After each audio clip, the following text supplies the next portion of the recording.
ನಮಸ್ಕಾರ ಗುರುವೇ, ಮತ್ತೊಂದು ವಿಡಿಯೋಗೆ ಸ್ವಾಗತ ಸುಸ್ವಾಗತ.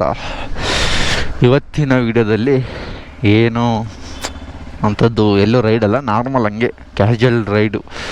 ಒಳ್ಳೆ ವೆದರಲ್ಲಿ ಹೋಗೋಣ ಅಂತ. ಈಗ ಟೈಮ್ ಬಂದು 9 ಗಂಟೆ ಆಗಿದೆ, ಆದರೂ ಬೆಳಗಿನ ಜಾವ 5:30 6 ಗಂಟೆ 6:30 ಇದ್ದಂಗಿದೆ. ಮಳೆ ವೆದರ್ ಬೇರೆ, ನೆನ್ನೆ ಸರಿ ಮಳೆ ಬಂದೈತೆ ರಾತ್ರಿ. ನೋಡಬೇಕು ಈ ಮಳೆ ಬರುತ್ತೆ ಹೆಂಗೆ ಅಂತ. ಮಳೆ ಬರ್ದವ್ರು ಸಾಕು ಇದೇ ಥರ ವೆದರಲ್ಲಿ ಅಂತ ಬೇಡ್ಕೊತೀನಿ. ಬನ್ನಿ ಹೋಗೋಣ ಅಂತ. ಸೀದಾ ಅಂದಾಗೆ ಒಳನೇಶ್ವರ ಕಡೆ ತೆಗೋಣ. ಹೆಂಗಿದ್ರು ಬ್ಯಾಂಗ್ಳೂರಲ್ಲಿ ಒಳ್ಳೆ ವೆದರ್ ಇತ್ತು, ಹೋಗೋಣ ಅಂತ ಹೋಗ್ತಾಯಿದ್ದೀನಿ. ಮೊನ್ನೆ ಸೇಗುಡ್ಡ ಫ್ಲಾಪ್ ಆಗೋಯ್ತು, ಮಳೆ ಇದ್ದು. ಮತ್ತು ಮೊನ್ನೆ ಹೋಗೋಣ ಅಂದ್ಕೊಂಡೆ, ಜೊತೆಗೆ ಯಾರು ಇಲ್ಲ, ಸೊ ಹಾಗಾಗಿ ಹೋಗಲಿಲ್ಲ. ನೆನ್ನೆ ಹೋಗೋಣ ಅಂದರೆ ನೆನ್ನೆ ಕಾಲೇಜಲ್ಲಿ ಹಾಲ್ ಟಿಕೆಟ್ ಇಸ್ಕೋಬೇಕಿತ್ತು, ಸೊ ಹಾಗಾಗಿ ಕಾಲೇಜಿಗೆ ಹೋಗಿದ್ದೆ. ಬನ್ನಿ ಇನ್ನೊಂದು ದಿವಸ ಸಿಗೋಣ ಅಂತ ಹೇಳ್ದಾಗತ್ತು ಸುಮ್ಮನೆ ಹಂಗೆ ಚಿಲ್ ವೆದರ್ನ ಎಂಜಾಯ್ ಮಾಡ್ತಾ ಹೋಗೋಣಂತೆ.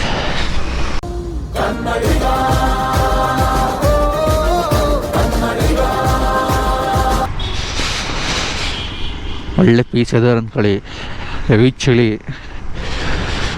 ಮತ್ತು ರೈಡಿಂಗ್ ಗ್ಲೌಸ್ ಎಲ್ಲ ತಗೋಬೇಕು. ಅಂದರೆ ಎಲ್ಲೂ ಹೋಗಲ್ವಲ್ಲ, ಸುಮ್ಮನೆ ತಾನು ಮಲ್ಲಿಟ್ಟೆ ಮಾಡೋಣ ಅಂತ ತಾಂತ ಇಲ್ಲ, ನಿಧಾನಕ್ಕೆ ತಗೊಳ್ಳೋಣ ಅಂತ. ಹಾಂ, ಅಲ್ಲಿ ಮುಂದಿಗೆ ಈ ರೋಡಲ್ಲಿ ನಮ್ಮಮ್ಮ ನಾವು ಹೋಗ್ತಾಯಿದ್ವಿ. ಚಳಿಲಿ ಜಾಲಿ ರೈಡ್ ಅಂದ್ಕೊಳ್ಳಿ. ನನಗೆ ನಮ್ಮಮ್ಮಗೆ ಒಂದು ಸ್ವಲ್ಪ ಕೆಲಸ ಇರೋದ್ರಿಂದ ಊರಿಗೆ ಹೋಗ್ತಾಯಿದ್ದೀವಲ್ಲ, ಹಂಗೆ ಚಳಿಗೆ ಜಾಲಿ ರೈಡ್ ಇವತ್ತು. ಹ್ಯಾಂಡ್ ಗ್ಲೌಸು ಮತ್ತು ರೈಡಿಂಗ್ ಗೇರ್ಸ್ ಎಲ್ಲ ತಾಳೋಣ ಅಂತಲೇ ಇದ್ದೆ, ಬಟ್ ಎಲ್ಲೂ ಹೋಗಲ್ವಲ್ಲ ಅನ್ಕೊ ಹಂಗೆಲ್ಲೂ ಹೋಗಲ್ಲ ಸದ್ಯ, ಇಲ್ಲೇ ಅಲ್ವಾ ಅಂತ ತಗೊಂಡಿಲ್ಲ. ಬಟ್ ಸ್ವಲ್ಪ ದಿವಸದಲ್ಲ ತಾಬೇಕು. ಇನ್ನೊಬ್ಬರು ಕಮೆಂಟ್ ಹಾಕಿದ್ರು, ಬ್ರೋ ಎಡಿಟಿಂಗ್ ಸ್ಕಿಲ್ ಚೇಂಜ್ ಮಾಡಿ ಅಂತ. ಖಂಡಿತವಾಗ್ಲೂ ಚೇಂಜ್ ಮಾಡ್ತೀನಿ, ಸ್ವಲ್ಪ ಟೈಮ್ ಬೇಕಷ್ಟೇ.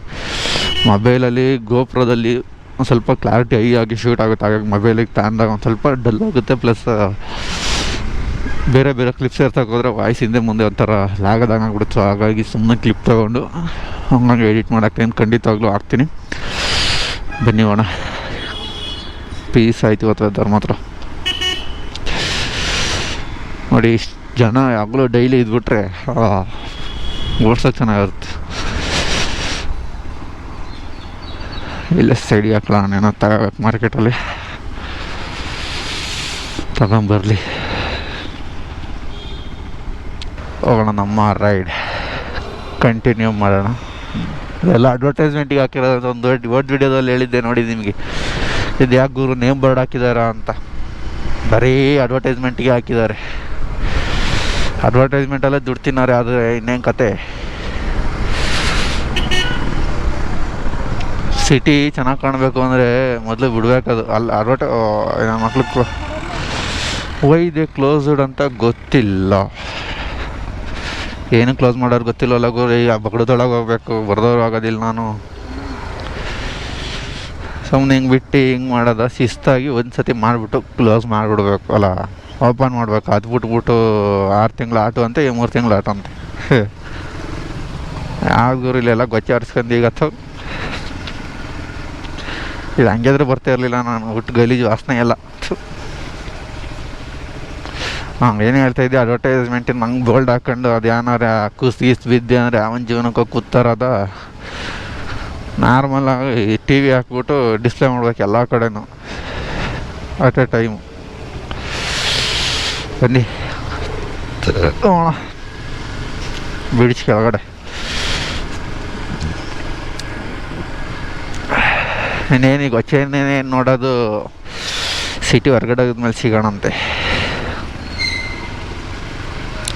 ಈಗ ಸೀದಾ ಹೊಸಬಸ್ಟಾಂಡ್ಗೆ ಹೋಗ್ತೀವಿ, ಇಲ್ಲ ಅಂತ ಅಲ್ಲ. ಬಟ್ ಅಂದರೂ ಹಂಗೆ ಒಂದೇರು ಒಳ್ಳೆ ರೋಡ್, ಈ ಗುಂಡಿ ರೋಡಲ್ಲಿ ಬಂದು ಬಗ್ಳ ಮಾಡ್ಕೊಂಡು ಮತ್ತೆ 6 ತೊಳಿತಾರೆ ಇಲ್ಲೆಲ್ಲ. ಹಿಂದೆಲ್ಲ ಚೆನ್ನಾಗಿರೋ ರೋಡ್ನೇ ಬಿಟ್ಟು ಈ ರೋಡಿಗೆ ಬಂದಂಗೆ ಆಯಿತು. ಈ ವೈಸರಲ್ಲಿ ರೈಡ್ ಮಾಡ್ತಾ ಇರೋದಕ್ಕೆ ಅದಕ್ಕೆ ಹಾಕೊಂಡು ಹೆಲ್ಮೆಟ್ ವೈಸರಲ್ಲಿ ಇರೋ ವೆದರ್ಕಿನ್ನ ಇನ್ನೂ ಲೋಗ್ ತೋರಿಸುತ್ತೆ. ಯಾಕಂದರೆ ಬ್ಲಾಕ್ ಬರುತ್ತಲ್ಲ, ಮಜಾನೇ ಬೇರೆ ನೋಡೋದು. ಬಟ್ ಇನ್ನೊಂದು ಇದು ಡಿಸಡ್ವಾಂಟೇಜ್ ಏನಂದರೆ ಹಿಂಸೆಗಳು ಒಂಚೂರು ಉಸಿರಾಡಿದರೆ ಸಾಕು ಫುಲ್ ಫಾಗ್ ತುಂಬ್ಕೊಳ್ಳುತ್ತೆ, ಏನು ಕಾಣಲ್ಲ ಫ್ರಂಟ್. ಅಂದರೆ ಲೈಟಾಗಿ ಕಾಣುತ್ತೆ, ಬಟ್ ಅದರಲ್ಲಿ ಏನು ಹಂಸ್ ಬರ್ತೈತೆ ಏನು ಒಂದು ಕಾಣೋದೇ ಇಲ್ಲ. ಅದೊಂದು ಹಿಂಸೆ, ಡಿಸಡ್ವಾಂಟೇಜ್. ಇಂಥ ಹೆಲ್ಮೆಟ್ ತಾನೆ ಇಂಥ ಗ್ಲಾಸ್ ಹಾಕೊಂಡ್ರೆ ಎಲ್ಲ ಗ್ಲಾಸಲ್ಲೂ ನಿಮಗೆ ಒಂದೇ ಬರುತ್ತೆ ಫಾಗು. ಈಗ ವಿತೌಟ್ ಫಾಗಿಂದೇನೋ ಅಂತ ಇದೆ ಅದು ಆಪ್ಷನ್ನು, ಅದು ಕೇಳಿದೆ ಸಿಗಲಿಲ್ಲ ನನಗೆ. ಉಸಿರಾಡಿದ್ರು ಅಂದರೆ ಒಂಚೂರು ಬರುತ್ತೆ, ಪಟ್ಟನಂಗೆ ಅದು ಹೋಗುತ್ತೆ ಫಾಗು. ಈಗ ಹಂಗೆ ಒಂಚೂರು ಉಸಿರಾಡಿದ್ರೆ ಹಂಗೆ ನಿಂತ್ಕೊಳ್ಳುತ್ತೆ, ಗ್ಲಾಸ್ ತೆಗಿಯೋರ್ಗೂ ಅದು ಹೋಗಲ್ಲ. ಕನ್ನಡಕ ಹಾಕೊಂಡು ಕಾಫಿ ಕುಡಿಬೇಕಾದ್ರೆ ಆಗುತ್ತೆ ನೋಡಿ ಫೀಲು, ಆ ಥರ ಆಗುತ್ತೆ. ಹೀಗೆ ನಿಮ್ಮ ಹತ್ರ ಇನ್ನೊಂದು ವಿಚಾರ ಹೇಳ್ಕೋಬೇಕು ಅನ್ನಿಸ್ತು. ಅದೇನೆಂದರೆ, ಈಗ ಸಾಮಾನ್ಯವಾಗಿ ಆರ್ಕೆಸ್ಟ್ರಾ ಅಂತ ನೀವು ಕೇಳಿರ್ಬೋದು. ನಾವು ಸಣ್ಣವರಿದ್ದಾಗ ಅದೊಂದೇ ಫೀಲ್, ಆರ್ಕೆಸ್ಟ್ರಾ ಎಲ್ಲೋದ್ರೂ ಕೂತ್ಕೊಂಡು ರಾತ್ರೆಲ್ಲ ನೋಡಿ ಅದೇನೋ ಒಂಥರ ಮಜಾ. ಇತ್ತೀಚೆಗೆ ಆರ್ಕೆಸ್ಟ್ರಾ ಅನ್ನೋದು ಕಮ್ಮಿ ಆಗಿದೆ ನಾನು ನೋಡ್ದಂಗೆ. ಹಳ್ಳಿ ಕಡೆ ಅಂದರೆ ಒಂದು ಗ್ರಾಮ ಪಂಚಾಯತಿ ಸೈಡಲ್ಲಿ ಗಣಪತಿ ಇಟ್ಟರೆ ಈ ಸಮಯದಲ್ಲೂ ಆರ್ಕೆಸ್ಟ್ರಾ ಮಾಡ್ತಾರೆ. ಬಟ್ ಇತ್ತೀಚಿನ ದಿನಗಳಲ್ಲಿ ಆರ್ಕೆಸ್ಟ್ರಾ ಕಣ್ಮರೆ ಆಗಿದೆ ಅಂತಲೂ ಹೇಳ್ಬೋದು. ಮತ್ತು ಇನ್ನೊಂದು ವಿಚಾರ ಏನಂದರೆ, ಆರ್ಕೆಸ್ಟ್ರಾದವ್ರು ಪಾಪ ಅವ್ರ ಹೊಟ್ಟೆಪಡಿಗೆ, ಅಂದರೆ ನಾನು ಹೇಳ್ತಾರೆ ಬೇರೆ ಥರ ಅಲ್ಲ, ಪಾಪ ಅವ್ರು ಹೊಟ್ಟೆಪಡಿ ಬಂದು ಎಲ್ಲ ಮಾಡ್ತಾರೆ. ಒಂದು ಅವಕಾಶ ಅದೊಂದು. ಈಗ ಜನಗಳು ಪ್ರೋತ್ಸಾಹ ರೀತಿ ಒಳ್ಳೇದಿರ್ಬೇಕು, ಹೆಂಗರು ಬಿಡು ಬಂದು ಕೊಂಡೋಯ್ತಾರೆ ಅವರು ಅಂದರೆ ಮೈಂಡ್ ಸೆಟ್. ಒಂದು ಸತಿ ಆಗಲೇ ಈಗ ರೀಸೆಂಟಾಗಿ ಆರ್ಕೆಸ್ಟ್ರಾ ನೋಡೋಕೆ ಹೋಯ್ತು ಹಾಸನ ಸಿಟಿಲಿ. ಜನ ಏನೇ ಜಾಸ್ತಿ ಇರಲ್ಲ, ಲಿಮಿಟಲ್ಲಿದ್ದರು. ಆ ವಿಡಿಯೋ ಕ್ಲಿಪ್ ಹಾಕ್ತೀನಿ ಈಗ ನೋಡಿ. ಬಟ್ ಅವ್ರವ್ರ ಜೀವನಕ್ಕೋಸ್ಕರ ಎಷ್ಟು ನಿಂತ್ಕೊಂಡು ಬೇವ್ಕೊಂಡು, ಅಂದರೆ ಅದೊಂದು ಪ್ರೊಫೆಷನ್ ಬಿಡಿ. ಈಗ ನಾವು ಕೆಲಸ ಮಾಡ್ತೀವಿ ಅಂದರೆ ಅದೊಂದು ಪ್ರೊಫೆಷನ್. ಈಗ ಯೂಟ್ಯೂಬ್ ಮಾಡ್ತೀವಿ ಅಂದರೂ ಅದು ಏನು ಈಸಿ ಅಲ್ಲ, ಎಲ್ಲ ಕೆಲಸನೂ ಕಷ್ಟನೇ. ಬಟ್ ಆರ್ಕೆಸ್ಟ್ರಾದವ್ರ ಬಗ್ಗೆ ಮಾತಾಡ್ಬೇಕನ್ನಿಸ್ತು, ಹಾಗಾಗಿ ಮಾತಾಡ್ತಾಯಿದ್ದೀನಿ. ಈಗ ನೀವು ಅವರು ಚೆನ್ನಾಗಿ ಪರ್ಫಾಮೆನ್ಸ್ ಮಾಡ್ತಾರೆ, ಎಲ್ಲ ಮಾಡ್ತಾರೆ, ಬಟ್ ಅವ್ರು ನಾವು ನೋಡೋ ರೀತಿಯೇ ಚೇಂಜ್. ಅದೇ ಒಂದು ಸಿನಿಮಾ ಮಾಡಿ ಎಲ್ಲರೂ ವೆಬ್ ಸೀರೀಸಲ್ಲಿ ಕಾಣಿಸ್ಕೊಳ್ಳಿ, ಅವರು ಸೆಲೆಬ್ರಿಟಿ. ಬಟ್ ಅವರಷ್ಟೇ ಇವರು ಎಫರ್ಟ್ ಹಾಕಿರ್ತಾರೆ, ನಮ್ಮ ರಂಜಿಸ್ತಾ ಇರ್ತಾರೆ. ಒಳ್ಳೆ ರೀತಿಲಿ ನೋಡಿ ಎಂಜಾಯ್ ಮಾಡಿ, ಅದು ಬಿಟ್ಬಿಟ್ಟು ಬೇರೆ ಥರ ನೋಡೋಕೆ ಹೋಗ್ಬೇಡಿ ಅಂತ ಹೇಳ್ಬೇಕಂತ ಅನ್ನಿಸ್ತು. ನನಗನ್ಸಿದ್ದು ನಾನು ಎಷ್ಟು ಒಪಿನಿಯನ್ ಹೇಳಿದ್ದೀನಿ ಅನ್ಸುತ್ತೆ, ನಿಮ್ಗೆ ಹೆಂಗೆ ಅನ್ಸುತ್ತೆ ಗೊತ್ತಿಲ್ಲ.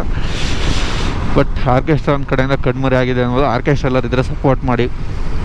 ಆರ್ಕೆಸ್ಟ್ರಾ ಮೈಸೂರು ಅಂತಲೇ ಒಂದು ಫೀಚರ್ ಇದೆ, ಚೆನ್ನಾಗಿದೆ ನೋಡಿ. ಈಗ ನೀವು ಕೇಳ್ಬೋದು, ಗುರು ಏನು ಯೂಟ್ಯೂಬ್ ಮಾಡ್ಕೊಂಡು ಆರಾಮಾಗಿ ಸುತ್ತಾಡ್ತಾ ಇದೆಯಾ ಅಂತ ಹೇಳ್ಬೋದು. ಬಟ್ ಯೂಟ್ಯೂಬ್ ಮಾಡೋದು ಈಸಿ ಅಲ್ಲ, ಬೈಕ್ ರೈಡಿಂಗ್ ಮಾಡೋದು ಈಸಿ ಅಲ್ಲ. ಈಗ ರೆಸ್ಪಾನ್ಸಿಬಲ್ ರೈಡರು ಆರಾಮಾಗಿ ಹೋಗ್ತಾರೆ. ಈ ಚಪ್ರಿಗಳಿರ್ತಾರಲ್ಲ, ಹಿಂಗೆ ಆಡ್ಸ್ಕೊಂಡು ವೀಲಿಂಗ್ ಹೊಡ್ಕೊಂಡು ಅವ್ರ ಮನೆ ಬಾಗ್ಲಲ್ಲಿ ಹೊಡ್ಕೊಳ್ಳಿ ಬೇಡ ಅನ್ನಲ್ಲ, ವೀಲಿಂಗ್ ಹೋಗೋಕ್ಕೂ ತೊಂದರೆ ಮಾಡ್ತಾರೆ. ಬಟ್ ನೀವು ಕೇಳಿದರೆ ಏನು ಗುರು ನೀನು ಆರಾಮಾಗಿ ಇದೆಯಾ ಅಂತ ನೀವು ಕೇಳ್ಬೋದು. ಏನು ಆರಾಮಲ್ಲ, ಇದು ಅಂತ ಕಷ್ಟದ ಜೀವನನೇ. ಒಂದೊಂದು ಟೈಮು ಯೋಚನೆ ಮಾಡಿದರೆ ಎಡಿಟಿಂಗ್ ಮಾಡಬೇಕಾ, ಇಷ್ಟೆಲ್ಲ ಹಿಂಸೆ ಪಡಬೇಕಾ, ಮತ್ತು ಶೂಟ್ ಮಾಡಬೇಕು, ಮತ್ತು ಒಂದೊಂದು ಟೈಮ್ ಮಾತಾಡಿರೋದು ತಪ್ಪಾಗಿದ್ರೆ ಮತ್ತು ಅದಕ್ಕೂ ಟ್ರೋಲ್ ಆಗ್ತೀವಿ. ಹಾಗಾಗಿ ನೋಡಿ ಜೋಕೆಯಿಂದ ಮಾಡಬೇಕು. ಇವೆಲ್ಲ ಬಿಟ್ಟು ಅದರೊಂದು ಕೆಲಸ ತಗೊಂಡು ಸುಮ್ಮನೆ ಆರಾಮಾಗಿ ಇರೋಣ ಅನಿಸುತ್ತೆ. ಬಟ್ ಅದು ಜೀವನ ಅಲ್ಲ. ಆರಾಮಾಗಿ ಬರೀ ಕೆಲಸ ಅಂತಲೇ ಹೋದರೆ ಇನ್ನೇನು ನಿಮ್ಮ ಸಾಧನೆ ಮಾಡ್ದಂಗೆ ಆಗುತ್ತಲ್ಲಿ. ಸಾಧ್ಯ ಆದರೆ ಯೂಟ್ಯೂಬ್ ಮಾಡೋದೇ ಒಂದು ಸಾಧನೆ ಅಂತ ನಾನು ಹೇಳ್ತಾ ಇಲ್ಲ. ಏನೋ ಒಂದು 4 ಜನಕ್ಕೆ ಸಂಪಾದನೆ ಮಾಡ್ತೀರಾ, ಅವ್ರ ಪ್ರೀತಿ ಗಳಿಸ್ತೀರಾ, ಅದರಿಂದ ಏನೋ ಒಂದು ಚೇಂಜಸ್ ಆಗ್ಬೋದು. ಸೊ ಹಾಗಾಗಿ ಇದು ಒಂದು ಪ್ರೊಫೆಷನ್, ಎಲ್ಲದನ್ನೂ ಗೌರವಿಸಿ. ಕರ್ನಾಟಕದಲ್ಲಿ ಇತ್ತೀಚೆಗೆ ಸಪೋರ್ಟ್ ಬರ್ತಾಯಿದೆ, ಅಂದರೆ ಸಪೋರ್ಟ್ ಮಾಡ್ತಾ ಇಲ್ಲ ಅಂತ ಅಲ್ಲ, ಮೋಟೋಲಾಗಿ ಒಂದು ಸ್ವಲ್ಪ ಕಮ್ಮಿನೇ ಅಂದ್ಕೊಂಡಿದ್ದೀನಿ. ಮೋಟೋಲಾಗ್ ಅಂತಲ್ಲ, ಪ್ರತಿಯೊಂದಕ್ಕೂ ಸಪೋರ್ಟ್ ಮಾಡಿ ಅಂತ ಹೇಳ್ತಾ ನಮ್ಮ ಜರ್ನಿ ಕಂಟಿನ್ಯೂ ಮಾಡೋಣ. ಎಲ್ಲರಿಗೂ ಅನ್ಸುತ್ತೆ ನನ್ನ ಟೈಮ್ ಎಲ್ಲ ಬಿಟ್ಟು ಆರಾಮಾಗಿ ಯಾವ್ದಾರೊಂದು ಕೆಲಸ ತಂದು ಸೆಟ್ಲಾಗೋಣ ಗುರು ಅಂತ. ಬಟ್ ಅದೇ ಜೀವನ, ಅದು ರೊಟೀನ್ ಡೈಲಿ ಸೆಟ್ಲಾಗೋದು. ಸೊ ಹಾಗಾಗಿ ಏನಾರೊಂದು ವಿಭಿನ್ನವಾಗಿರಬೇಕು ಜೀವನ ಅಂದಮೇಲೆ. ಕಷ್ಟ ಆದರೂ ಪರವಾಗಿಲ್ಲ, ಸ್ಟ್ರಗಲ್ ಮಾಡಿ ಮಾಡ್ಬೇಕು. ಬಟ್ ನಿಮ್ಗೆ ಇವೆಲ್ಲ ಏನಿಲ್ಲ ಗುರು ಒಂದು ವೀಡಿಯೋ ಅಂತ ಅನಿಸುತ್ತೆ, ಬಟ್ ಇದರಿಂದೇನೋ ಹಲವಾರು ಸ್ಟ್ರಗಲ್ ಇರುತ್ತೆ. ಏನು ಗುರು ಭಾಳ ಸಬ್ಸ್ಕ್ರೈಬರ್ ಇರೋಂಗೆ ಮಾತಾಡ್ತೀವಿ, ಚೆನ್ನಾಗಿ ವೀಡಿಯೋ ಬಿಟ್ಟಿರೋಂಗೆ ಮಾತಾಡ್ತೀವಿ ಅಂತ ನೀವು ಅನ್ಕೋಬೋದು. ಬಟ್ ಒಂದಲ್ಲ ಒಂದು ದಿವಸ ಆ ಟಾರ್ಗೆಟ್ ರೀಚ್ ಮಾಡ್ತೀನಿ, ಬಿಡೋಲ್ಲ. ಈಗ ಸದ್ಯಕ್ಕೆ ಒಂದು ಸ್ವಲ್ಪ ಹೇಳ್ತಾಯಿದ್ದೀನಿ, ಡಿಲೇ ಆಗ್ತಾ ಇರ್ಬೋದು. ಬಟ್ ಒಂದೊಂದು ದಿವಸ ಅಂದರೆ ಇದನ್ನೂ ಬಿಡೋಲ್ಲ, ಕೆಲ್ಸಕ್ಕೆ ಹೋಗೋಲ್ಲ ಗುರು ಅಂದರೆ ತಿರ್ಗಾಡೋಕ್ಕೆ ದುಡ್ಡು ಬೇಕೇ ಬೇಕು. ಹಾಗಾಗಿ ಮುಗಿದ್ಮೇಲೆ ಅದರ ಕೆಲಸ ತಗೊಂಡು ದುಡ್ಡು ಕೊಡೋಕೆ ಅದ್ರಲ್ಲಿ ರೈಡಿಂಗ್ ಮಾಡಬೇಕು. ನಿಮ್ಮ ಸಪೋರ್ಟ್ ಚೆನ್ನಾಗಿತ್ತು ಅಂದರೆ ಯಾವ ಕೆಲಸನೂ ಬೇಡ ಅನ್ಸುತ್ತೆ, ಆರಾಮಾಗಿ ಇದರಲ್ಲೇ ಮಾಡ್ಬೋದು. ಎಲ್ಲರಿಗೂ ಸಪೋರ್ಟ್ ಮಾಡಿ ಅಂತ. ಇನ್ನೂ ನನ್ನ ಚಾನಲಿಗೆ ಸಬ್ಸ್ಕ್ರೈಬ್ ಆಗಿಲ್ಲ ಅಂದರೆ ಸಬ್ಸ್ಕ್ರೈಬ್ ಆಗಿ, ಬೆಲ್ ಐಕಾನ್ ಮೇಲೆ ಕ್ಲಿಕ್ ಮಾಡಿ, ಫ್ರೆಂಡ್ಸು ಫ್ಯಾಮಿಲಿಗೆ ಶೇರ್ ಮಾಡಿ. ಏನೇ ಇದ್ದರೂ ಕಮೆಂಟ್ ಹಾಕಿ, ಏನೇ ಚೇಂಜಸ್ ಬೇಕು ಅಂದರೂ ಕಮೆಂಟ್ ಹಾಕಿ. ಖುಷಿ ಆಗ್ತವೆ ನನ್ನ ಕಮೆಂಟ್ ನೋಡಿದರೆ, ಬ್ರೋ ಎಡಿಟಿಂಗ್ ಸ್ಟೈಲ್ ಚೇಂಜ್ ಮಾಡಿ ಅಂತೀರ, ಬ್ರೋ ನಿಮ್ಮ ಮಾತಾಡೋ ಶೈಲಿ ಚೆನ್ನಾಗಿರುತ್ತೆ ಅಂತಾರೆ. ಬಟ್ ನಿಮ್ಗೆ ಯಾವ ಥರ ಬೇಕು ಹೇಳಿ, ಆ ಥರ ಚೇಂಜಸ್ ಆಗೋಣ. ಬಟ್ ನಮ್ಮ ತನ ನಾವು ಬಿಡಬಾರ್ದು, ನಾವು ಹೆಂಗಿರ್ತೀವಿ ಹಂಗೆ ಇರ್ಬೇಕು ಲೈಫಲ್ಲಿ. ಈಗ ನಾನು ಒಂದು ಮುಚ್ಚಿಟ್ಟು ಒಂದು ಮಾತಾಡೋಲ್ಲ, ಡೈರೆಕ್ಟ್ ನನಗೆ ಏನು ಅನಿಸುತ್ತೆ ನನಗನ್ಸಿದ್ದೆ ನಾನು ಹೇಳೋದು. ನಾನು ಒಂದು ಟೈಮು ನನಗನ್ಸಿದ್ದು ಯೂಟ್ಯೂಬ್ ಚಾನಲ್ ಅಂತ ತೆಗಿಯೋಣ ಅಂತಲೇ ಮಾಡಿದೆ, ಬೇಡ ಅಂತ CM ಟಾಕೀಸ್ ಅಂತಲೇ ಇಟ್ಟಿದ್ದೀನಿ. ನನ್ನ ಗಾಡಿಗೆ ಎಸ್ ಡಿ ಅಂತಿದ್ರಿ, ಯಾವ ಹೆಸರು ಇನ್ನೂ ಗೊತ್ತಿಲ್ಲ. ಬಟ್ ಇದೇ ನಮ್ಮ ಕ್ರಶ್ಶು, ಇದೇ ನಮ್ಮ ಲವರ್ ಅಂದ್ಕೊಳ್ಳಿ ಗಾಡಿನೇ. ನನಗೆ ಇನ್ಯಾರೂ ಇಲ್ಲ, ಇದೆ ಫ್ಯಾಮಿಲಿ ಬಿಟ್ಟರೆ. ಸೊ ಹಾಗಾಗಿ ನಾನೆಲ್ಲ ಒಂದು ಹೆಸರು ಕನ್ನಿ ಅಂತ ಕೇಳಿದೆ, ಬಟ್ ಅದೇನೋ ಸ್ಲಾಂಗ್ ಅಂತಾರೆ, ನನಗೆ ಆ ಪ್ರೊನೌನ್ಸಿಯೇಷನ್ನೇ ಇಷ್ಟ ಆಗ್ತಾಯಿದೆ, ಕನ್ನಿ ಕನ್ನಿ ಕನ್ನಿ ಅಂತ. ಸೊ ಹಾಗಾಗಿ ಕನ್ನಿ ಅಂತ ಇಡೋಣ ಅಂತ ಅಂದ್ಕೊಂಡಿದ್ದೀನಿ. ನೋಡಿ, ನಿಮ್ಗೆ ಯಾವ್ದಾದ್ರು ಹೆಸರು ಗೊತ್ತಿದ್ರೆ ಕಮೆಂಟ್ ಬಾಕ್ಸಲ್ಲಿ ಕಮೆಂಟ್ ಹಾಕಿ. ಬನ್ನಿ ಹೋಗೋಣ. ನನಗೆ ಬೈಕ್ ತಂದಿದ್ದ ದಿವಸನೇ ನನಗೆ ಅನಿಸ್ಬಿಡ್ತು, ಕರೆಕ್ಟಾಗಿ ಯಾವುದನ್ನು ಆರ್ಡ್ರ್ ಮಾಡೋ ಟೈಮಿಗೆ ಏನು ಬರಲಿಲ್ಲ, ಅಡಾಪ್ಟರ್ ಆಗಲಿ ಏನೇ ಆಗಲಿ.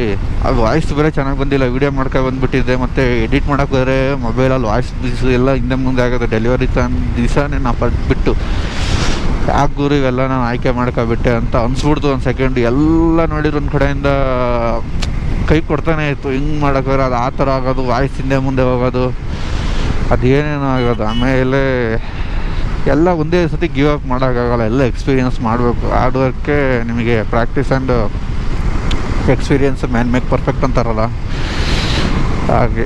ಈಗೇನು ಅನ್ಸಲ್ಲ, ಈಗ ಕ್ಯಾಶುವಲ್ ಅನ್ಸುತ್ತೆ. ನನಗೆ ಆರಾಮಾಗಿ ಹಿಂಗೆ ಹೋಗ್ತೀನಿ, ವೀಡಿಯೋ ಮಾಡ್ಕೊಂಡಿರ್ತೀನಿ. ಅಂದರೆ ಒಂದು ವೀಡಿಯೋ ಎಡಿಟ್ ಮಾಡೋಕ್ಕೆ ತಿರ್ಗಾ ಮುರ್ಗ ನೋಡಿ ಏನಾರು ಮಾತಾಡಿರೋದು ತಪ್ಪಾಗಿದ್ದೆ ಅವೆಲ್ಲ ನೋಡಿ ಎಲ್ಲೆಲ್ಲ ಆಯ್ತು ಹಿಂದೆ ಮುಂದೆ ಹೋಗಿ ನೋಡ್ಬೇಕಂದ್ರೆ ಹೆಚ್ಚು ಕಮ್ಮಿ ಒಂದು ದಿವಸನೇ ಬೇಕಾಗುತ್ತೆ ಒಂದು ವೀಡಿಯೋ ಎಡಿಟ್ ಮಾಡೋಕ್ಕೆ. ಹಂಗೆ ನಾರ್ಮಲ್ ಇವೇನು ತಪ್ಪು ಮಾತಾಡಿಲ್ಲ ಅಂದರೆ ತದ್ಲಿಸ್ ಮಾತಾಡಿಲ್ಲ ಹಂಗೆ ಹಿಂಗೆ ಅಂದರೆ ಎಲ್ಲ ಟ್ರಿಮ್ ಮಾಡ್ದಲ್ಲೇ ಸುಮ್ಮನೆ ಕ್ಲಿಪ್ ಹಾಕಿ ಮಾಡಿದರೆ ಆರಾಮಾಗಿ 30 ನಿಮಿಷದಲ್ಲಿ ಎಡಿಟ್ ಮಾಡಿ ಮತ್ತೆ ಎಕ್ಸ್ಪೋರ್ಟಿಗೆ ಹಾಕಿ ಒಂದು 30 ನಿಮಿಷ 1 ಗಂಟೆ ಆರಾಮಾಗಿ ರೆಡಿ ಆಯ್ತು. 1 ಗಂಟೆ 2 ಗಂಟೆಲಿ ವೀಡಿಯೋ ಅಷ್ಟೇ, ಇನ್ನೇನಿಲ್ಲ. ಸ್ಟಾರ್ಟಿಂಗೇ ಎಲ್ಲ ಹಿಂಸೆ ಅನ್ಸ್ಬಿಡ್ತೀವಿ, ಎಲ್ಲ ಯಾಕೆ ಗುರು ಅಂತ. ಬಟ್ ಬಿಡಲ್ಲ, ಚಾಲೆಂಜ್ ತಗೋಬೇಕು. ಇದು ಅಂತಲ್ಲ, ಎಲ್ಲ ಕ್ಷೇತ್ರದಲ್ಲೂ ಬರಬೇಕು. ಬಟ್ ಸದಿದಿರಲಿ, ಯಾರ್ತನೂ ನಾವು ದುಡ್ಡು ಕೇಳೋಕೆ ಹೋಗ್ಬಾರ್ದು, ನಾವು ದುಡ್ದು ಏನಾದ್ರು ಮಾಡಬೇಕು. ಸೊ ಹಾಗಾಗಿ ಸುಮ್ಕಿದ್ದೀನಿ, ಹಲವಾರು ಐಡಿಯಾಗಳಿದ್ದಾವೆ. ಸೊ ಅದು ಗೆಲ್ಲುತ್ತೋ ಸೋಲುತ್ತೋ ಅದು ಬೇರೆ ವಿಚಾರ, ಬಟ್ ಪ್ರಯತ್ನ ಪಡಲೇಬೇಕು. ನೀವೀಗ ಇನ್ವೆಸ್ಟ್ ಮಾಡೋದಲ್ಲೇ ಲಾಭ ಬೇಕು ಅನ್ನೋದು ಆಗ್ಬಿಡುತ್ತೆ. ಸೊ ಹಾಗಾಗಿ ಯಾವುದಾದ್ರೂ ಪ್ರಯತ್ನ ಪಟ್ಟಾಗಲೇ ಸಿಗದವ್ರು ಇರಲಿ, ಬಟ್ ಪ್ರಯತ್ನ ಪಟ್ಟೇನೋ ಒಂದು ಖುಷಿ ಇರುತ್ತಲ್ಲ. ಸಿಗಲೇಬೇಕು ಅಂತಲೇ ಪ್ರತಿಯೊಬ್ಬರು ಪ್ರಯತ್ನಿಸೋದು, ಸಿಗಬಾರ್ದು ಅಂತೇನಲ್ಲ. ಎಲ್ಲರ ಪ್ರೇಯರು ಖುಷಿ ಆಗಲಿ. ಮತ್ತು ಇಂಗ್ಲೀಷ್ ಕ್ಯಾಲೆಂಡ್ರು ಹೊಸ ವರ್ಷದ ಶುಭಾಶಯಗಳು ಹೇಳಿರಲಿಲ್ಲ. ಈಗ ನಿಮಗೆ ಇಂಗ್ಲೀಷ್ ಕ್ಯಾಲೆಂಡ್ರಿನ ಪ್ರಕಾರ ಹೊಸ ವರ್ಷದ ಶುಭಾಶಯಗಳನ್ನ ಕೋರ್ತಾ ಇದ್ದೀನಿ. ನಮ್ಮದೇನಿದ್ರು ಗೊತ್ತಲ್ಲ ಬಿಡಿ. ನನಗನ್ಸಿದ್ದು ಹ್ಯಾಪಿ ನ್ಯೂ ಇಯರ್ ಅಂತಾರಲ್ಲ, ಅದು ಹೆಂಗೆ ಆ ಕಡೆಯಿಂದ ಹ್ಯಾಪಿ ನ್ಯೂ ಇಯರ್ ಗುರು. ಒಂದು ವರ್ಷ ಎಲ್ಲ ಕಳೆದ್ಮೇಲೆ ಗೊತ್ತಾಗೋದು ನಿಮಗೆ ಎಂಡಿಂಗಲ್ಲಿ ಹ್ಯಾಪಿ ನ್ಯೂ ಇಯರ್. ನಿಮಗೆ ಹ್ಯಾಪಿ ಇಯರ್ ಸ್ಯಾಡ್ ಇಯರ್ ಅಂತ ನಿಮಗೆ ಒಂದು ವರ್ಷ ಬಂದಾದ್ಮೇಲೆ ಗೊತ್ತಾಗೋದು, ಇದು ಸ್ಯಾಡ್ ಇಯರ್ ಹ್ಯಾಪಿ ಇಯರ್ ಅಂತ. ಹ್ಯಾಪಿ ನ್ಯೂ ಇಯರ್ ಅಂದಕ್ಕೆ ಅಂದರೆ ನಿಮ್ಮ ಪ್ರಕಾರ ಹೊಸ ವರ್ಷಕ್ಕೆ ಸ್ವಾಗತ ಕೋರು ಒಳ್ಳೇದಾಗಲಿ ಅಂತಿರ್ಬೋದು. ಬಟ್ ನನಗೇನಾದ್ರು ಎಂಡಿಂಗಲ್ಲೇ ಹ್ಯಾಪಿ ಇಯರ್ ಅಂತ ಅನ್ಸೋದು. ಸ್ಟಾರ್ಟಿಂಗು ಹೊಸ ವರ್ಷದ ಓಪನಿಂಗ್ ಅಷ್ಟೇ, ನನಗೆ ಇನ್ನೇನು ಇಲ್ಲ ಕ್ಯಾಲೆಂಡರ್ ಪ್ರಕಾರ.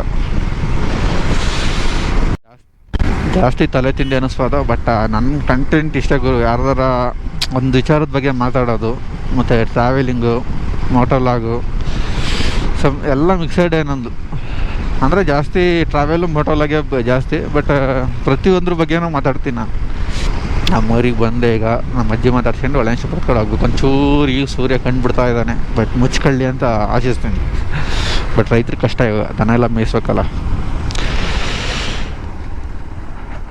ಇದೇನು ಫ್ಲೆಕ್ಸಿಂಗ್ ಹಾಕೋದು, ಹಿಂಗೆ ಅರ್ದು ಬಿಸಾಕೋದ ಪ್ಲೇಸ್ಗಳನ್ನ ಅದ ಬ್ಯಾನರು ಹಾಕೋದು, ಕಿತ್ತು ಬಿಸಾಕೋದು, ಹಾಕ್ದವ್ರು ಆಗುತ್ತೆ. ಇನ್ನೇನಿಲ್ಲ, ಬರೋಣ ಅಂದೆ. ಸರಿ ಬಾಯ್. ಹಾಂ ಸರಿ, ಬಾಯ್.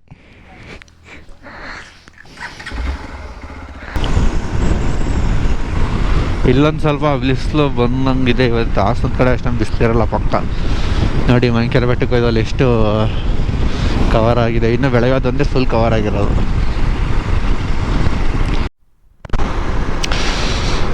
ಗುರು ಈ ಬ್ರಿಡ್ಜು ಕ್ಲೋಸ್ ಆಗಿ, ಅಂದರೆ ಈ ಫ್ಲೈಓವರ್ ಕ್ಲೋಸ್ ಆಗಿ ಎಷ್ಟೋ ದಿವಸ ಆಯ್ತು. ಫುಲ್ ಮೇಲ್ಗಡೆ ಬಿಸಿ ಹಾಕ್ಯಾರ ಅಂತ ಲೆಕ್ಕ ಹಾಕಿ. ಇನ್ನೇ ಮಟ್ಟಿಗೆ ರೆಡಿ ಮಾಡ್ತಾವ್ರೆ ಅಂತ ಗೊತ್ತಿಲ್ಲ. ಒಂದು 3 ತಿಂಗಳು 4 ತಿಂಗಳ ಮೇಲೆ ಆಯಿತು. ಬರೀ ಇಲ್ಲೇ ಹೋಗೋದಾಯ್ತು. ಇಲ್ಲ ಪರ್ಯಾಯ ರಸ್ತೆ ಪಕ್ಕದಲ್ಲಿ ಮಾಡೋದು, ಇಲ್ಲೆಲ್ಲೂ ಪರ್ಯಾಯ ರಸ್ತೆ ಇಲ್ಲದೆ ಈ ಕಡೆ ಬರೋಕ್ಕೆ ಬೇಜಾರಿಲ್ಲ. ಇಷ್ಟೊತ್ತಿಗೆ ಈ ಕಡೆಗೆ ಎಷ್ಟೊತ್ತಿಗೆ ಬಂದಿರಿ ನಾವು. ನೋಡಿ ಆ ಬೆಟ್ಟ ಹೆಂಗಿತ್ತು, ಎಲ್ಲ ಫುಲ್ಲು ಇಲ್ದಂಗೆ ಮಾಡಿಬಿಟ್ರು. 1-2 ವರ್ಷದಲ್ಲೇ ಬರೀ ಲಾಕ್ಡೌನಿಂದ ಇನ್ನೊಂದು 2 ವರ್ಷ ಬಿಟ್ಟರೆ ಏನು ಉಳಿಯಲ್ಲ, ಬೇಕಾದ್ರೆ ಹಂಗೆ ಮಾಡಾಕ್ತಾ ಇರೋದು. ಇನ್ನೇನು ಕಲಿಬೇಕಂದ್ರೆ ಹೊಡಿಲೇಬೇಕು, ಬಟ್ ಎಷ್ಟು ಬೇಕಷ್ಟೇ, ಹೆವಿ ಹೊಡಿಯೋದಲ್ಲ. ಇನ್ನೊಂದು ಆಫ್ ರೋಡ್ ಬಂತು ನೋಡಿ, ಈಗ ಸ್ವಲ್ಪ ಬಗಡ ಏನು ಮಾಡೋದು ಗೊತ್ತಾಗ್ತಾಯಿಲ್ಲ. ಸಣ್ಣ ಆ ಕಡೆ ಈ ಕಡೆ ಎಳ್ಸೋಕೆ ಗುಂಡಿ ಒಳಕ್ಕೆ ಓಡೋದೇ ಬೆಸ್ಟು. ಇಷ್ಟೊಂದು ಗುಂಡಿ ಇರಲಿಲ್ಲ, ಬಟ್ ಇಲ್ಲೇ ಅಲ್ವ ಲಾರಿ ಗೀರಿ ಎಲ್ಲ ಓಡಾಡೋದು. ಸೊ ಹಾಗಾಗಿ ಈ ಥರ ಬಗಡ ಆಗಿದೆ. ಬಿಸಿಲು ಹೊಡಿಯುತ್ತೆ, ಇನ್ನೇನು ಒಂದು 2 ದಿವಸ ಹಿಂಗೆ ಹಿಡಿದ್ರೆ ಇರುಗಳತ್ತೆ.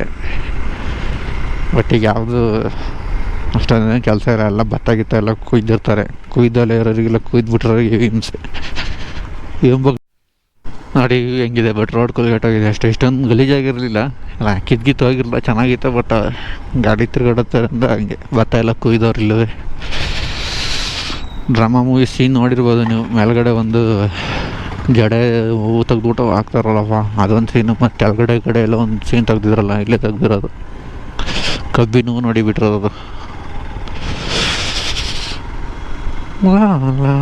ಎಲ್ಲ ಗದ್ದೆ ಕುಯ್ದುಬಿಟ್ಟು ಹೋಗೋರು. ನೆನ್ನೆ ಹೆವಿ ಮಳೆ ಬಂದಿತ್ತು, ಅಂದರೆ ಕಮ್ಮಿ ಅಂದ್ರೆ ಸಾನೆಕ್ಕಿನ್ನ ಜೋರೆ. ಸಾನೆ ಅಂತಲೇ ಹೇಳೋಕ್ಕಾಗಲ್ಲ, ಜೋರದಲ್ಲ ಪಾಪ, ಎಲ್ಲ ನಿಂದೋಗ್ಬಿಟ್ಟೈತಿ ಇವತ್ತು. ಏನು ಮಾಡ್ತಾರೆ ಗೊತ್ತಿಲ್ಲ, ಗುರಿ ಹಿಂಗಾಗ್ಬಿಟ್ರೆ. ಬರ್ಬೇಕಾದ್ರೆ ಮಳೆ ಬರಲಿಲ್ಲ, ಹಿಂಗಾದ್ರೆ ಭಾಳ ಕಷ್ಟ ಪಾಪ. ಮಳಿಲ್ಲ, ನೀರಿಲ್ಲ, ಕಷ್ಟಪಟ್ಟು ಬೆಳೆದವ್ರೆ. ಬಟ್ ಮಳೆ ಬಂದು, ಬಟ್ ವಾತಾವರಣ ಹಂಗೆ ಇತ್ತು. ಕುಯ್ಯೋಕೆ ಹೋಗ್ಬಾರ್ದಿತ್ತು, ಬಟ್ ಕುಯ್ದೋದ್ರು ಮನ್ಗಿರ್ತಾವಲ್ಲ, ಇನ್ನೇನು ಮಾಡ್ತೀರ, ಮನ್ಗಿಬಿಟ್ರೆ ಹಂಗೆ ಹೋಯ್ತವೆ ಅಂತ ಕುಯ್ತಾರೆ. ಬಟ್ ಇದೇ ರೈತರ ಕಷ್ಟ. ರೈತರು ಹೇಳ್ಬೇಕಂದ್ರೆ ಒಂದು ಕಡೆಯಿಂದ ಒಳ್ಳೆ ಸರ್ಕಾರದಿಂದ ಒಳ್ಳೆ ಫೆಸಿಲಿಟಿ ಕೊಟ್ಟರೆ ನೋಡಿ, ಎಲ್ಲ ಮನಗಿದೆ. ಸರ್ಕಾರದಿಂದ ಒಳ್ಳೆ ಫೆಸಿಲಿಟಿ ಕೊಟ್ಟು ದಳ್ಳಾಳಿಗಳಿಲ್ಲದೆ ಡೈರೆಕ್ಟ್ ಇವ್ರ ತಾನೇ ಖರೀದಿ ಮಾಡಿದರೆ ರೈತ ಯಾವುದೇ ಕಾರಣಕ್ಕೂ ಬಡರಾಗಕ್ಕೆ ಸಾಧ್ಯನೇ ಇಲ್ಲ. ಅಂದರೆ ಇಲ್ಲಿ ಹೆಂಗೆ ಗೊತ್ತಾ, ಕಿತ್ತಾಟ ಅಣ್ತಮ್ಮ, ಹಂಗೆ ಹಿಂಗೆ ಅಣ್ತಮ್ಮದ್ರ ಕಿತ್ತಾಟ. ನನ್ನ ಕಾಲು ಎಕರೆ ಅಲ್ಲ, ಒಂದು 10 ಕುಂಟೆ ಎಲ್ಲಿ ಕೊಟ್ರೆ ನಂಗೆ ಇಲ್ಲಿ 10 ಕುಂಟೆ ಕೊಡಬೇಕು ಅಂತ ಎಲ್ಬೇಕಲ್ಲಿ ಜಮೀನು ಮಾಡ್ಕೊತಾರೆ. ಒಂದು ಕಡೆ ಬರುತ್ತೆ, ಒಂದು ಕಡೆ ಬರೋಲ್ಲ. ಸೊ ಹಾಗಾಗಿ ಅದೊಂದು ಹಿಂಸೆ ಇಲ್ಲ ಅಷ್ಟೇ. ಫಾರಿನಲ್ಲಿ ಏನಕ್ಕೆಲ್ಲ ರೈತರು ಶ್ರೀಮಂತರುಗಳು ಅಂದ್ರೆ ಇದೇ ಕಾರಣ. ಒಬ್ಬರು ತಾನೇ ಒಂದೊಂದು 10 ಎಕರೆ ಆಗಲಿ 100 ಎಕರೆ ಆಗಲಿ ಒಂದೇ ಹತ್ರ ಫ್ಲಾಟ್ ಇರುತ್ತೆ. ಸೊ ಹಾಗಾಗಿ ಅಲ್ಲಿ ಎಲ್ಲ ಸರಾಗಾಗಿ ನಡೆಯುತ್ತೆ. ಇಲ್ಲಿ 1 ಕುಂಟೆ ಇಲ್ಲಿದ್ರೆ ಇನ್ನೊಂದು ಕುಂಟೆ 1 ಕಿಲೋಮೀಟ್ರ್ ದೂರದಲ್ಲಿರುತ್ತೆ. ಇಲ್ಲಿಂದ ಮತ್ತೆ ಅಲ್ಲಿಗೆ ಹೋಗ್ಬೇಕು, ಅಲ್ಲಿಂದ ಇಲ್ಲಿಗೆ ಬರಬೇಕು. ಒಂದು ಕಡೆ ಕರೆಕ್ಟಾಗಿ ಅಂದರೆ ಎಲ್ಲವೂ ನಿಷ್ಠೆಯಿಂದನೇ ಮಾಡೋದು. ಬಟ್ ಒಂದು ಕಡೆ ಬಂದರೆ ಒಂದು ಕಡೆ ಬರೋಲ್ಲ. ಮತ್ತು ಅದಲ್ಲದೆ ನನಗೆ ಇಲ್ಲಿ ಜಮೀನಿಲ್ಲ, ಅಲ್ಲಿ ಜಮೀನಿಲ್ಲ ಅಂದ್ಕೊಂಡು ಒಂದು ಕಡೆ ತಾಳ್ದಲ್ಲ ಇವರು ಅಣ್ಣ ತಮ್ಮದಿರು ಜಗಳ ಆಡ್ಕೊಂಡು ಅಲ್ಲೊಂದು ಕುಂಟೆ ಇಲ್ಲೊಂದು ಕುಂಟೆ ತಗೊಂತಾರೆ. ಸೊ ಅದೊಂದು ಮೇನ್ ಪ್ರಾಬ್ಲಮ್. ಆದರೆ ಸರಿಯಾದ ಬೆಲೆ ಇಲ್ಲ ಬೆಳೆದಿದ್ದಕ್ಕೆ. ಮತ್ತು ಸರಿಯಾದ ಇದು ಪ್ರತಿಯೊಂದಕ್ಕೂ ಔಷಧಿ ಹೊಡಿಬೇಕು ಎಲ್ಲ ರಿಸರ್ಚ್ ಮಾಡ್ಬೇಕು, ಏನಕ್ಕೆ ಹಂಗೆ ಆಗ್ತೈತೆ ಅಂತ. ಬಟ್ ಅದು ಮಾಡಲ್ಲ ಇವರು. ಮೊದಲಾದರೆ ನೀವು ಯಾವುದಕ್ಕೂ ಔಷಧಿ ಹೊಡೆಯಂಗೆ ಇರಲಿಲ್ಲ. ಈಗ ಜೋಳ ಹಾಕಿದ್ರೆ ಹಿಂದೆಲ್ಲ ಔಷಧಿ ಹೊಡಿಬೇಕು ಸುಳಿಗೆ, ಅದೊಂದು ಹಿಂಸೆ ಭಾಳ. ಈಗ ಅದಕ್ಕೆಲ್ಲ ರಿಸರ್ಚ್ ಮಾಡಿ ಮೇಯ್ನ್ ಮಾಡಬೇಕು. ಸಾವಯವ ಮಾಡೋರಿಗೆ ಪ್ರೋತ್ಸಾಹ ಕೊಡಬೇಕು, ರಸಗೊಬ್ಬರಿಗೆ ಬಿಡಬೇಕು.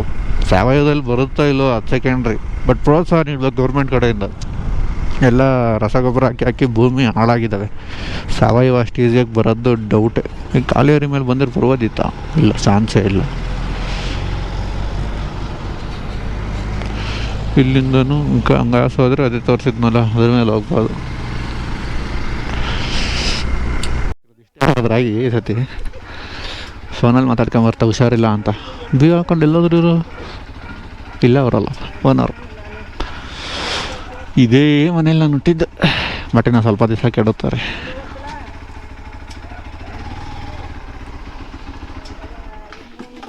ಟಿವಿ ಕಾಲ್ ಹಳ್ಳಿ ಅಂದ್ಕೊಳ್ಳಿ, ಮನೆ ಮುಂದೆ ಮುಸ್ರೆ, ಆ ಸ್ಮೆಲ್ಲು ಚೆನ್ನಾಗಿದೆ. ಅಲ್ಲೇ ಕೂರ ಕುಟಾಕಿ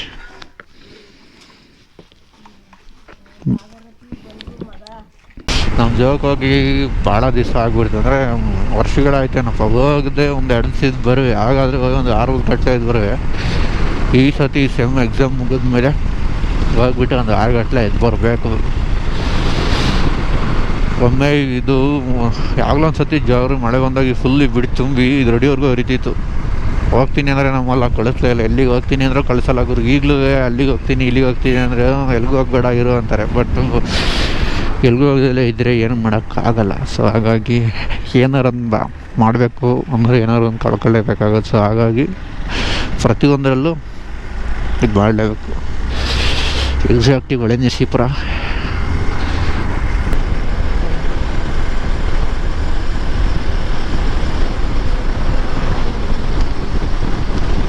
ರೀಲ್ಸಿಗೆ ಆಯ್ತು ಈಗ ಒಂದು ಹೊಳೆನರಸೀಪುರ ಬ್ರಿಡ್ಜು.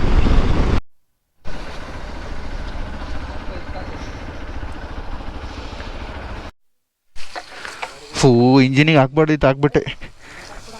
ಇಂಜಿನಿಗೆ ಫುಲ್ ಬಗಡ ಆಗೋಯ್ತು ಅರ್ಧ. ಟೈಮ್ 2 ಗಂಟೆ ಹೊತ್ತಿಗೆ ವಾಪಸ್ಸಲ್ಲೇ back to Hassan. I hope ಈ ವಿಡಿಯೋ ಎಲ್ರಿಗೂ ಇಷ್ಟ ಆಗಿದೆ ಅಂತ ಇಲ್ಲಿಗೆ ಮುಗಿಸ್ತಾ ಇದ್ದೀನಿ. ಮತ್ತೊಂದು ವಿಡಿಯೋದಲ್ಲಿ ಸಿಗೋಣ. ಅಲ್ಲಿವರೆಗೂ ನೋಡ್ತಾರೆ ಸಿ ಎಮ್ ಟಾಕೀಸ್.